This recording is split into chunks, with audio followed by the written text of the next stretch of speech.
Hai semuanya, pernah nggak sih kalian merasa lapar di tengah malam atau buru-buru ke kampus tapi macet di jalan? Rasanya pengen semuanya selesai dengan cepat, bukan? Nah, bayangkan kalau semua itu bisa terselesaikan hanya dengan satu aplikasi di smartphone kamu. Itulah Gojek, bukan cuma ojek online, tapi aplikasi serba bisa yang bikin hidup sehari-hari jauh lebih praktis dan lebih efisien. Perkenalkan, nama saya Anila Dulestari dengan NIM 130 122 3153, dan pada video kali ini saya akan mengajak kalian untuk melihat bagaimana Gojek menjadi contoh nyata social computing, tepatnya dalam kategori CSCW atau Computer Support Cooperative Work.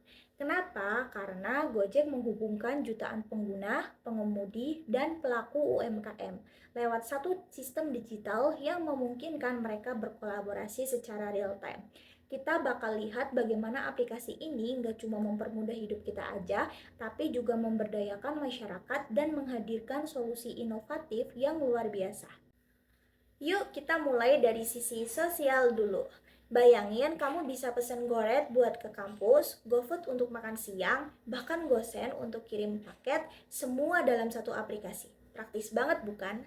Tapi Gojek nggak cuma soal kemudahan. Aplikasi ini juga memberdayakan pengemudi untuk mendapatkan penghasilan fleksibel dan membantu UMKM lokal untuk menjangkau pelanggan lebih luas melalui GoFood ataupun GoShop. Gojek berhasil menciptakan ekosistem digital yang menyatukan berbagai lapisan seperti masyarakat dari mahasiswa, ibu rumah tangga, sampai pengusaha kecil dalam satu jaringan sosial yang saling mendukung. Kalau dari sisi teknologi, Gojek ini punya sistem yang super canggih. Pertama, ada algoritma rute optimal dan prediksi permintaan. Aplikasi menganalisis lokasi pengguna, kondisi lalu lintas, dan jumlah permintaan secara real time, supaya kita dapat driver terdekat dan perjalanan jadi lebih cepat. Kedua, ada sistem rating dan feedback yang ngumpulin data pengalaman pengguna. Informasi ini akan dipakai untuk meningkatkan performa driver dan kualitas layanan. Selain itu, sistem Gojek juga memanfaatkan mesin learning dan penerapan big data analis untuk mempersonalisasi pengalaman pengguna seperti rekomendasi restoran atau promo yang sesuai dengan kebiasaan kita. Semua ini menunjukkan bagaimana social computing bekerja, teknologi yang memahami dan beradaptasi dengan perilaku sosial pengguna. Dampaknya luar biasa. Pertama, efisiensi transport. Waktu perjalanan jadi lebih cepat, kemacetan berkurang, dan pilihan transportasi makin fleksibel. Kedua, peluang ekonomi baru. Pengemudi bisa menambah penghasilan. UMKM juga bisa berkembang tanpa harus punya toko fisik. Ketiga, keamanan dan kenyamanan. Fitur pelacakan perjalanan, tombol darurat, dan rating sistem bikin pengguna merasa lebih aman. Bayangin seorang mahasiswa di Jakarta yang sibuk, dia bisa pesan Goret ke kampus, GoFood untuk makan siang, dan GoSend untuk kirim tugas ke dosen. Semuanya bisa dilakukan hanya dalam satu aplikasi. Efisien banget bukan? Hemat waktu dan benar-benar mencerminkan gaya hidup sistem digital sekarang. Tapi semua kemudahan ini juga perlu diimbangi dengan etika dan tanggung jawab sosial.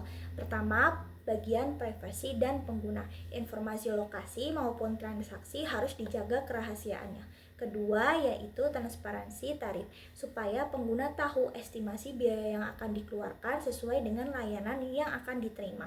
Ketiga, yaitu keadilan bagi driver dan merchant, di mana komisi, hak kerja, dan perlindungan sosial juga perlu diperhatikan supaya semua pihak merasa dihargai. Dengan begitu, teknologi seperti Gojek bisa terus berkembang tanpa menimbulkan ketimpangan atau masalah sosial baru. Jadi, Gojek bukan cuma aplikasi transportasi, tapi contoh nyata penerapan social computing yang menggabungkan teknologi, kolaborasi manusia, dan dampak sosial positif. Melalui sistem digital yang terintegrasi, Gojek memudahkan hidup kita, membuka peluang ekonomi, dan membangun ekosistem sosial yang saling menguntungkan. Tapi ingat bahwa tanggung jawab etis dan keamanan data harus tetap dijaga ya teman-teman. Dengan Gojek kita belajar bahwa teknologi itu bisa menjadi jembatan untuk kehidupan yang lebih praktis, aman, dan memberdayakan banyak orang. Terima kasih sudah menonton. Bye.